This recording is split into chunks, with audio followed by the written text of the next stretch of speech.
এ কে ওইটা কে দৌড়াই পাগলের মতন? এই ওটাকে ধর, তাড়াতাড়ি ধর।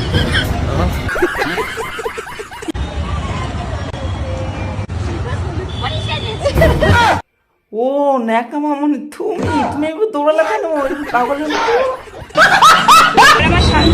শান্তি তো শুধু তোমার হয়েছিল, কিন্তু ওই যে তোমার সামনে যে বাচ্চা দুটো আইতেছিল, ওরা তো ভাবতেছিল ইচ্ছে কি আইতেছে আমার পাগলের মতন মারার লিগে ইচ্ছে। ওরা তো মানে ভয় পেয়ে গেছিল গা, জীবন আতায় বসছিল।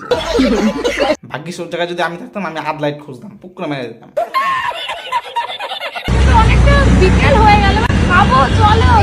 হ্যাঁ, খাবার আগে ওষুধগুলো আগে খেয়ে নিও, ডাক্তার দেখিয়ে। ওই পাগলের মতন কে দৌড়ায় ভাই ওর মতন? তা আবার দৌড়ানোর ভাজ কেমন ভাই দেখো। তবে ঠিক আছে, মানলাম যে আনন্দ ঠেলায় সে ধরে রাখতে পারছে না পাপগুলো, ঠিক আছে, মানে দৌড়ানোর চেষ্টা করছে খুব জোরে, খুব মানে ধরবি তাকে দিয়ে। কিন্তু এইভাবে কে দৌড়ায় ভাই ওর মতন? সে ঠিক আছে, কিন্তু এই দৌড়া একটু ভালো করে দৌড়, সে এরকম ব্যাগ আঙুল আমার ব্যাগ কিভাবে দৌড়াচ্ছে ভাই? এটা আবার কি দৌড় ভাই?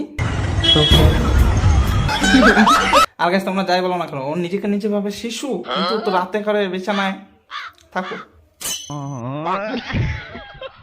আর গাইস, ভিডিওটা বানিয়েছে শুধুমাত্র এন্টারটেনমেন্টের জন্য, আর হাসার জন্য হাসো, মজা করো, চলে যাও, এবং কেউ কমেন্টে খারাপ কমেন্ট করো না।